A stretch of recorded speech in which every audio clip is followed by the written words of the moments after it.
Bom, agradecer a Maura, que encerra o painel com uma poderosa denúncia, né, da forma como os instrumentos que a gente construiu no Estatuto da Cidade têm muitas vezes sido aplicados não para redistribuir a renda gerada pela cidade, mas para justamente concentrar ainda mais, dentro desse contexto que a gente debateu a manhã toda, de inflexão ultra neoliberal que o país está vivendo, transformando a cidade e as perspectivas de efetivação do direito à cidade em outra coisa, transformando a cidade em mercadoria, né? Mostrando como muitas vezes o povo, a ancestralidade, né, que está ali naquele lugar é expulsa em nome de interesses de mercado, né? Acho que isso acontece em todo o Brasil, Mauri, que você traz com o exemplo de Salvador, uma ilustração poderosa, né, do que vem acontecendo no país. Informar a todos que a organização do evento veio conversar comigo durante a apresentação da Maura e comentar que a gente não recebeu nenhuma pergunta formulada pela plateia durante o painel, né? A ideia era que a gente recebesse por escrito. Tem perguntas aí? Ah, tem uma pergunta.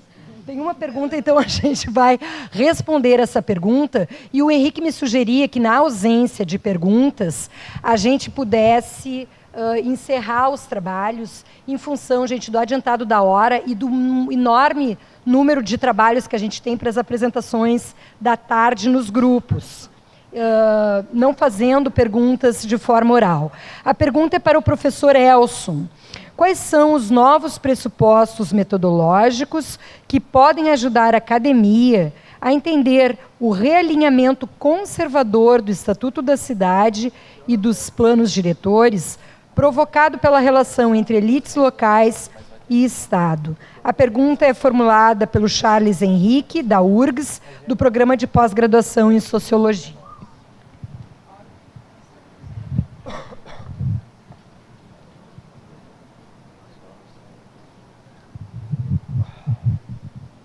Bom, Charles, nos últimos 6, 7 anos, o laboratório que eu coordeno na Universidade Federal de Santa Catarina tem se debruçado um pouco sobre o que nós chamamos de entender um pouco os processos e as dinâmicas dos planos diretores participativos aqui em Santa Catarina. Nós estudamos 8 planos das maiores cidades aqui, Florianópolis, Criciúma, São José, Itajaí, Blumenau, Joinville, Lages e Chapecó. E nesse estudo, né, dos planos diretores, a gente procurou entender basicamente o que explicava uma melhor ou não tão boa participação nesses processos de planos diretores. E aí a literatura nos apresentou 3 elementos, né, que estudam a questão da participação em diversos contextos. Seria a necessidade, explicaria uma melhor participação, a necessidade da vontade política dos dirigentes que estão à frente do processo. Explicava também a melhor participação, a existência de condições institucionais para a participação, né? E um outro elemento que explicava era se essa comunidade onde aconteceu a participação, se ela tinha ou não uma tradição participativa. No estudo, a gente acabou se dando conta que 2 outros elementos também se mostraram importantes para a compreensão desse processo participativo. O primeiro deles seria o engajamento dos técnicos ligados ao processo de elaboração de planos, o engajamento desses técnicos ao processo participativo. O que a gente percebeu é que muitos dos técnicos envolvidos, eles não tinham comprometimento com a participação e acabavam boicotando ou se engajando parcialmente com esse processo. E um outro aspecto que ajudou a gente a compreender o porquê dos conflitos, o porquê dos impasses, o porquê das dificuldades, alguns avanços, inclusive o porquê de de alguns alinhamentos conservadores ou realinhamentos conservadores locais, seria o estudo do território, né? Ou seja, o território é um conceito que envolve o espaço, né, e o poder exercido sobre esse espaço. Então, sem compreender quem disputa o território, quem são os agentes, quem são os grupos, a gente não consegue entender muitos dos conflitos que acontecem nesse território. Estou falando aqui de maneira bastante genérica, né, mas se a gente entrar na empiria, entrar no caso de Florianópolis, entrar no caso de Chapecó, entrar no caso de Lages, a gente vai conseguir explicar de maneira muito mais clara isso que eu estou falando. Mas como eu sei que a gente está adiantado, eu vou convidar o Charles, se depois ele quiser conversar comigo pessoalmente, eu posso apresentar um pouco desses elementos empíricos. Obrigado. Bom, gente, então, conversando aqui com a organização, a gente pensou em, inclusive, para democratizar a palavra, a gente dá 2 minutos para cada um dos painelistas fazer as suas considerações finais, e aí a gente encerra para almoço. Queria fazer uma pergunta? Tudo bem, gente? Tem uma pessoa que quer fazer uma pergunta oralmente.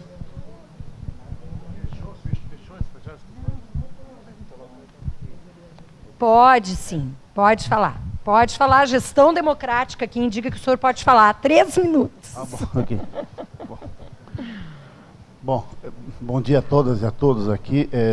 Meu nome é Lino, e cumprimento a mesa, né, e todo o evento, que foi fantástico. Primeira vez que eu praticamente participo. Eu sou professor da Universidade Federal, aposentado da Arquitetura e Urbanismo, Lino Pérez, hoje vereador aqui da capital. Eu não ia fazer perguntas, fiquei pensando, mas eu estava alimentando, quando finalizou, que eu consegui construir uma pergunta. Bom, mas como tive que fechar as inscrições, eu agradeço a reabertura. Eu queria perguntar para a nossa Tânia, como economista, enfim, qual o legado do período Lula e Dilma? Eu entendo aqui que Lula e Dilma não restringe, não abarca toda a esquerda brasileira. Eu sou Partido dos Trabalhadores e faço parte da linha. Fomos contra as alianças que foram feitas, quero deixar bem claro isso também. E o Partido dos Trabalhadores tem 7 correntes, ou mais que isso. Então não é um monolítico, ele é diverso, uma federação de tendências, então deixar bem claro isso, que há uma crítica interna do partido sobre isso. Mas eu digo, qual é o legado que se deixaria do Lula e Dilma para a construção de um governo popular que vai para além dos dois, nas forças democráticas desse país, no estado de exceção que estamos entrando, para 2018? Quer dizer, eu queria, na parte da economia, em particular, como é que a gente podia montar um governo popular, além da luta para desmontar as contra-reformas do Temer. Então, isso eu queria colocar isso do ponto de vista da economia, que eu acho que é importante essa questão. E o nosso Edésio também como construir esse direito. Eu não sou da área de direito, estudei direito antes da arquitetura, mas no Rio Grande do Sul. Mas, assim, como construir esse direito urbanístico a partir dos movimentos sociais, como construir, quase botar a cidade de cabeça para baixo, a partir do movimento de ocupação, que eu parabenizo aqui, nossa Maura, o movimento São Bernardo nesse momento, tem milhares de famílias, enfim, que está indo na marra, quer dizer, a periferia ocupa o centro. Então, como é que construiria não sei como é que seria isso, uma jurisprudência popular, né, do direito urbanístico, né? Você deixou belas pistas para isso. Né? Obrigada. Obrigado. Passo de imediato, então, para a doutora Tânia. Bom, na minha visão, o principal legado foi articular política econômica com política social. Porque tinha um debate que uma coisa era uma coisa e outra coisa era outra coisa. E eu acho que nos 2 governos eles conseguiram fazer a política social dialogar com política econômica. Quem fez o elo foi a melhoria da renda da população de mais baixa renda, por políticas sociais explícitas, tipo Bolsa Família, BPC, que botou renda na veia da população mais pobre, e pelo aumento real do salário mínimo numa ascendência muito forte. Isso melhorou a renda na base da pirâmide e trouxe a população para o mundo da economia. E ele fez isso articulando com outras políticas econômica. Então, talvez ele deixe essa herança, os dois governos. É possível construir uma dinâmica econômica levando em conta a questão social e não desprezando. Porque eu acho que essa foi a principal herança do Brasil do século XX. A gente chega no final do século XX como a 8ª economia do mundo, mas como um dos países com índice de pobreza mais graves do mundo e como o 3º país mais desigual do mundo. Esse é o DNA do Brasil. Então, eu acho que ali eles foram no DNA e mostraram que é bom para o Brasil retomar o crescimento, mas trazendo a população que estava excluída para o debate econômico, para a vida econômica. E é inegável que a população excluída consumiu mais. Quem conheceu as favelas do nosso país e conhece hoje, as casas melhoraram, as pessoas melhoraram. Então, isso, para mim, é a lição que eles deixam, não é? Dá para fazer um país melhor, economicamente pujante, puxando a dimensão social para o centro do debate econômico e da estratégia econômica. Para mim, o maior erro foi na esfera política. Eu acho que embarcar no presidencialismo de coalizão foi talvez o principal erro. Aí tem um lado que a culpa é deles, mas tem um lado que a culpa é nossa. Onde é que eu acho que a culpa é nossa? É que a gente só valoriza o voto majoritário. A sociedade brasileira não valoriza o voto parlamentar. Então, o voto para o vereador é vendido, o voto para o deputado é por amizade, tá certo? E aí a gente colhe o que planta e lança a semente de um presidencialismo de coalizão que só leva ao que a gente está vivendo, entendeu? Então, eu acho que temos que repensar a nossa visão e a nossa maneira também de fazer política e de votar. E já que eu estou com o microfone, já encerro, né? Eu acho que teve uma convergência muito importante na nossa mesa, que, assim, o que predominou não foi a perplexidade aqui, não é? Embora eu acho que o clima brasileiro hoje é um clima de perplexidade, mas talvez o que foi comum entre nós é que a gente diz assim, a crise é um bom momento para a gente se reposicionar.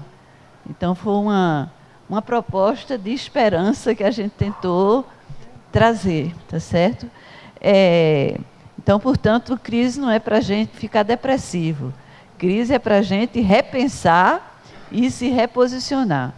Nesse reposicionamento, eu acho que a Edésio trouxe 2 questões que me interessam muito hoje. Primeiro é o debate da esfera pública. Eu acho que no Brasil a gente tem um debate desviado. Ou é liberal ou é estatal. E eu não quero nenhum nem outro, tá certo? Eu quero construir no Brasil uma esfera pública, que é o que as elites brasileiras nunca deixou ser construído.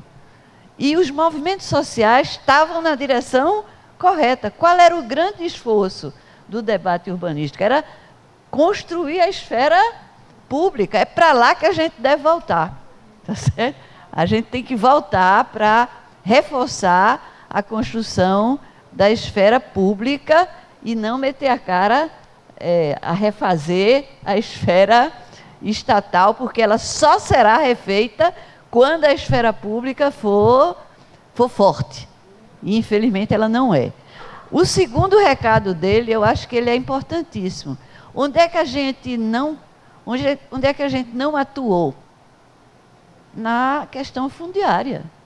No campo e na cidade, nós botamos debaixo do tapete a questão fundiária. Eu acho que a gente devia tirar debaixo do tapete essa questão fundiária, sem enfrentar isso. A nossa herança aí também é muito pesada, vem da lei de terras, tá certo? Então, e a gente não conseguiu sair. Eu acho, aí eu vou deixar uma questão, que é assim, eu acho que a gente, quando faz essa discussão, a gente usa o conceito hegemônico do capitalismo. Porque o capitalismo tenta nos dizer que eles são definidos pelo mercado. Não é verdade. O que define o capitalismo não é o mercado. O mercado existiu antes do capitalismo e vai existir depois do capitalismo. Quem define o capitalismo é a propriedade privada dos meios de produção. E a gente traz esse conceito de propriedade privada para fazer o nosso debate fundiário. A gente não consegue discutir, por exemplo, a questão da posse. Qual foi o avanço das ex? Foi reconhecer que um lugar que tem posse e não tem propriedade tem direito a investimento público. Foi essa a revolução que a gente fez. Quando a gente contestou o direito de propriedade, tá certo? Então, a gente está voltando a querer definir o direito de propriedade. Eu acho que é uma discussão muito, muito pobre para o que a gente já conseguiu avançar no Brasil. Muito obrigada, gente.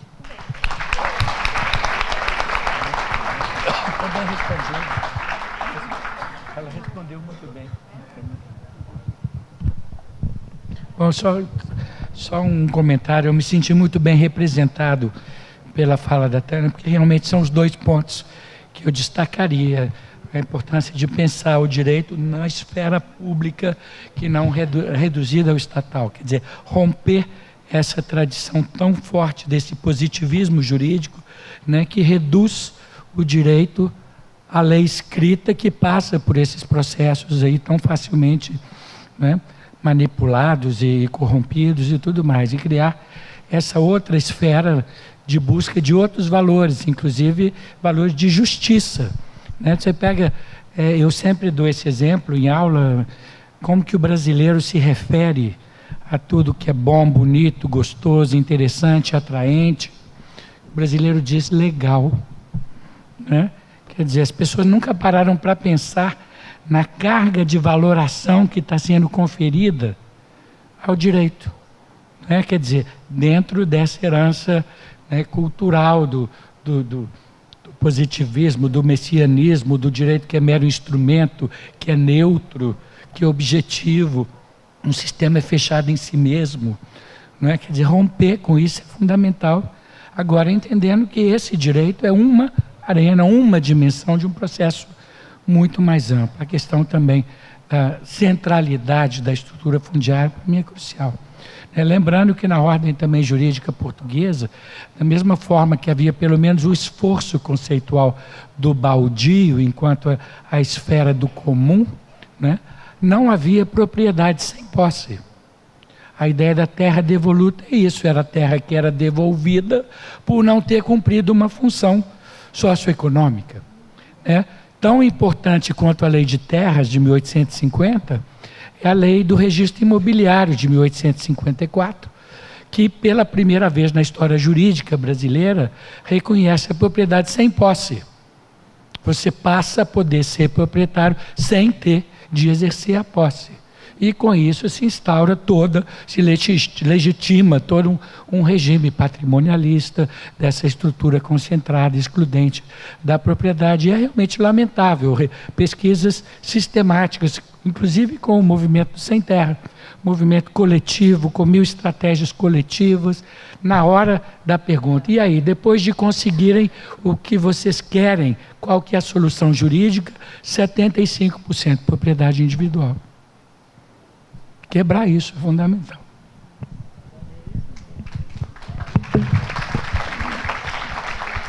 Obrigada, Edésio. Passo para a Maura fazer sua saudação final também. Bem, Betânia, no início da sua consideração, você deixou algumas perguntas, né? Estratégia a adotar, como se organizar e retomar devidamente a cidade. Nós, de movimentos sociais, em sua maioria, acreditamos que não exista outra forma do que realmente tomar o que é de direito. Quando falamos, e você traz aqui, vocês dois ilustram, né? Com a questão de posse, o MSTB ocupa e nós temos os nossos advogados e também todos os militantes que faz a disputa de posse. Eu acho que, respondendo a isso, a estratégia é de pertencimento para mim. Nós temos que reviver dentro de nós, eu faço isso o tempo todo, é adotar a estratégia realmente de posse. É posse de um país, é posse da minha história, que é só dessa forma que nós vamos rever. Nós não podemos ter um governo ilegítimo e nós estarmos sem poder fazer nada. Temos que... E, para isso, como se organizar? É reflexão, é conspiração, é organização. E também só acredito juntos. Nós vamos ter que nos juntar mesmo e retomar devidamente o direito à cidade. Olha, eu quero agradecer imensamente a todos, em especial ao Instituto, né? Foi super gentil. E toda vez que nós temos esta oportunidade, é muito importante, quando Daniela começa dizendo de trazer gênero, raça, porque todos, indígenas, ambientalismo, somos nós que vamos ter que fazer essa luta. Não dá para fazer essa luta sem os movimentos sociais. Muito obrigada e boa tarde.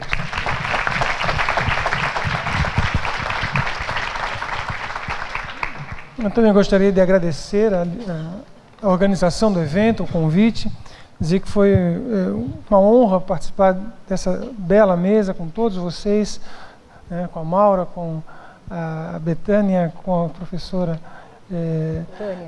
Tânia, com o professor Edésio. E reafirmar realmente que o lugar onde vivemos, ele pode ser um lugar de construção de horizontalidades, com um lugar de cooperação e, acima de tudo, de resistência às verticalidades que se impõem na cidade, alinhadas internacionalmente, e que parece que a gente não teria forças, mas quando alinharmos essas diversas iniciativas locais, aquilo que o Henri Lefebvre chama de heterotopias, né? Dessas construções que vão contra as mesmas coisas que são feitas para reafirmar o capital, quando essas heterotopias, essas iniciativas, essas micropolíticas se alinharem de maneira orgânica, nós talvez, né, estaremos prontos para construir a utopia. Obrigado. Bom, gente, então, encerrar esse painel, dizendo que acho que atingimos o objetivo, né, de lançar sementes para a nossa reflexão ao longo do Congresso. Acho que saímos, sim, Maura, com algumas respostas, né, para as nossas indagações iniciais. Agradecer o doutor Edésio Fernandes, a doutora Tânia Bacelar de Araújo, a Maura Cristina, o doutor Elson Manuel Pereira, e pedir a todos que não se retirem do auditório sem ouvir o Henrique Frota, que vai nos dar orientações para a continuidade do nosso congresso. Muito obrigada, gente. Acho que foi muito bacana.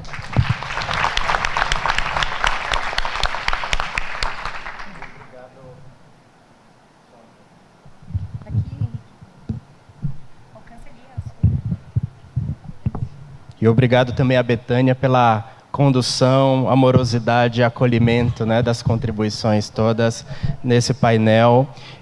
Eu acho que esse painel, como o de abertura, ele cunha, do ponto de vista ético, político, os debates que nós queremos travar ao longo de todo o evento.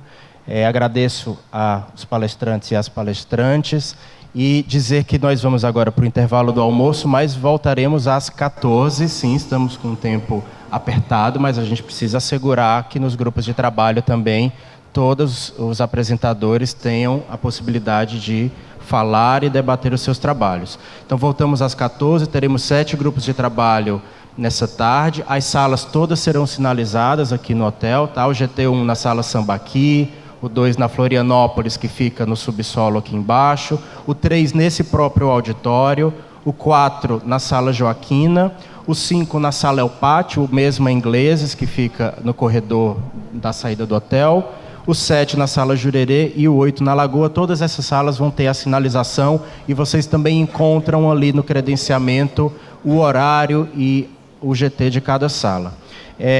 Após os grupos de trabalho às 18 horas, nós teremos o lançamento ou relançamento de livros.